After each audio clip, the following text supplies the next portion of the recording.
नमस्कार, मैं हूं प्रज्ञा मिश्रा और आप देख रहे हैं उल्टा चश्मा यूसी। ये है पार्ले जी का पैकेट। है कोई माइका लाल जो इसको 5 के बजाय दुकानदार से 3 रुपए में खरीद ले जाए? चाहे रखा रहे, चाहे सड़ जाए, चाहे चूहे को उतर जाए, लेकिन आप इस पार्ले जी के पैकेट को 5 रुपए से कम पर नहीं खरीद पाएंगे। इसको कहते हैं एमआरपी यानी मैक्सिमम रिटेल प्राइस। यह है भारत में धन्ना सेठों के लिए सुविधा और इसी देश में किसान का आलू 5 रुपए किलो भी मिलेगा और 1 रुपए किलो भी मिलेगा। सरकार किसानों के लिए तय करती है एमएसपी यानी न्यूनतम यानी मिनिमम सपोर्ट प्राइस। सरकार कहने को मिनिमम सपोर्ट प्राइस किसानों के लिए घोषित करती है, लेकिन खुद भी किसानों से फसल नहीं खरीदती। किसान सरकारी दुकान पर ट्रॉली में लादकर गेहूं ले जाता है। अधिकारी कहता है बोरी नहीं है, कल आना। अगले दिन फिर जाता है, कहता है पल्लेदार नहीं है, कल आना। फिर कल जाता है तो अधिकारी कहता है कि गोदाम में जगह नहीं है, तुम कल आना। किसान फिर कल जाता है, अधिकारी कहता है कि लोड करने वाला ट्रक नहीं आ पाया है, तुम ऐसा करना, कल आना। मतलब किसान को चग्गा बग्गा पढ़ाया जाता है, यानी किसान को पूरी तरह से टरकाया जाता रहता है। किसान आखिर में थक हार कर अपनी गेहूं से लदी ट्रॉली प्राइवेट मंडी में बेच देता है। अब देखिए, सरकारी दाम था 20 रुपए, किसान ने प्राइवेट लाला बनिया को बेचा 12 रुपए में और जैसे ही किसान ने बेचा, एमएसपी वाले सरकारी अधिकारी ने लाला से खरीद लिया 13 रुपए में। अधिकारी ने 7 रुपए प्रति किलो पर घपला कर दिया, यानी किसान से ना लेकर लेवी में या सरकारी गोदाम में व्यापारी से लेकर फसल भर ली जाती है। बैठे बिठाए लाखों पीट लिए जाते हैं और किसान बेचारा मुंह ताकता रह जाता है, क्योंकि जिस ट्रॉली पर वो गेहूं लाद कर लाया है वो किराए की भी हो सकती है और फिर अपनी भी हो, तो बार बार लेवी यानी एफसीआई के गोदाम के चक्कर कैसे लगाए? उसको अगली फसल भी उगानी है और इस तरह सरकारी एमएसपी से किसानों को लूटा जाता है। अधिकारी माला माल हो जाते हैं। इस देश में एमएसपी भ्रष्टाचार का वो दलदल है जहां सबसे ज्यादा भ्रष्टाचार होता है। मैं किसान की बेटी हूं, इसीलिए आपको बिल्कुल जमीनी चीज बता रही हूं। अच्छा, अब किसान और उद्योगपति में अंतर देखिए। पार्ले जी का प्राइस दुकानदार आपको बताता है 5 रुपए का है, लो या ना लो। किसान की फसल का दाम मंडी में खरीदने वाला तय करता है। वो किसान को ऑफर करता है, कहता है 5 रुपए दोगे, 50 रुपए का दोगे। बस यही कारण है किसानों की दुर्गति का। किसानों की फसल का रेट आप तय कर दीजिए। किसान का गेहूं 20 रुपए किलो बिकेगा, कोई कम पर खरीदेगा या ज्यादा पर बेचेगा तो जेल होगी।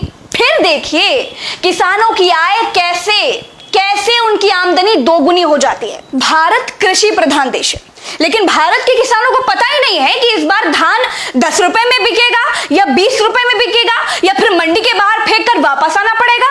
कृषि प्रधान देश में किसानों की छीछा दर है।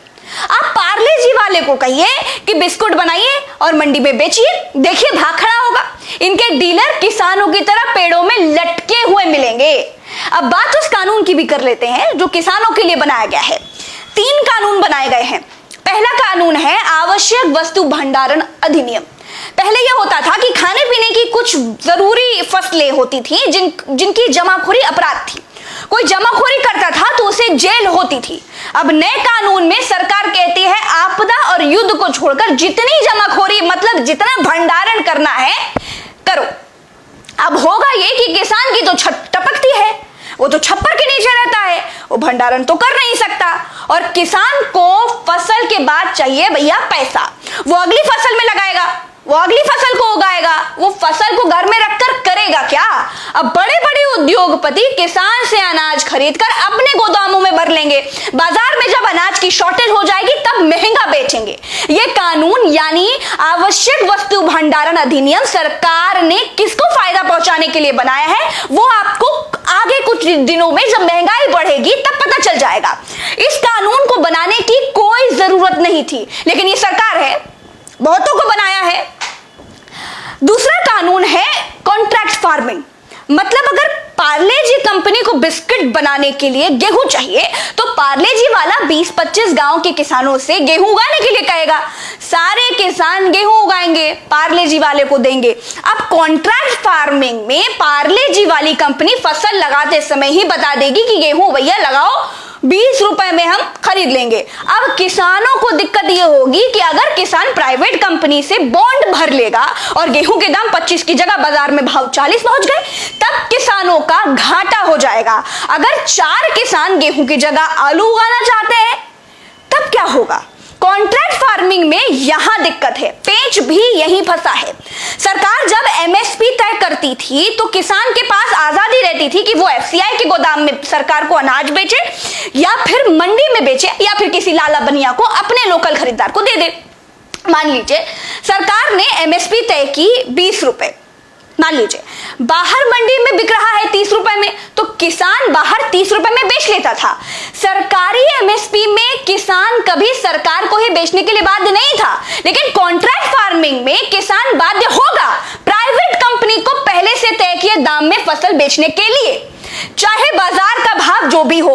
कानून में कहीं भी एमएसपी का जिक्र नहीं किया गया है, यानी जो प्राइवेट कंपनी पहले से दाम तय करके किसान से फसल खरीदेगी वही एमएसपी होगी। हल्ला हंगामा इसीलिए है क्योंकि किसानों का कहना है कि सरकार प्राइवेट कंपनियों को आगे कर रही है, उनसे दाम लगवा रही है, जिससे सरकार पतली गली पकड़कर निकल ले।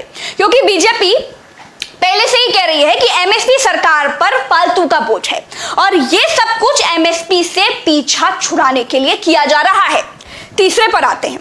तीसरा है कृषि उत्पाद एवं वाणिज्य कानून। यहाँ इस कानून में सरकार कहती है कि किसान मंडी के अलावा कहीं भी अपनी फसल बेच सकता है, ऑनलाइन बेच सकता है।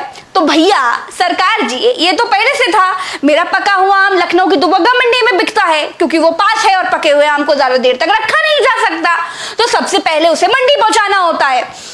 तो दुबग्गा मंडी पास है इसलिए पका हुआ आम दुबग्गा मंडी में बिकता है। मेरा कच्चा दशहरी आम दिल्ली की आजादपुर मंडी में बिकता है, ट्रक से लोड होकर जाता है। और देसी आम यानी जिस आम का अचार बनता है, जिसका सिरका बनता है, खटाई बनती है, वो आम दूसरे जिले की फरदपुर मंडी में बिकता है। और कुछ कटा फटा टूटा फूटा आम, जो छोटे आम बाग से अड़दिया ले जाता है, कहीं भी बेच सकते हो वाला कानून तो जुमला है। देखिए मेरी समझ से मैं अपने घर के व्यापार को जितना समझती हूँ वो आपको समझा दिया, जितना इस कानून के बारे में पढ़ा वो आपको बता दिया। सरकारी गोदामों में एमएसपी घोषित होने के बाद किन किसानों की फसल आसानी से बिना बहानेबाजी के खरीद ली जाती है या नहीं खरीदी जाती है, वो लोग कमेंट करके बताएं। आज के लिए बस इतना ही। जय हिंद, नमस्कार।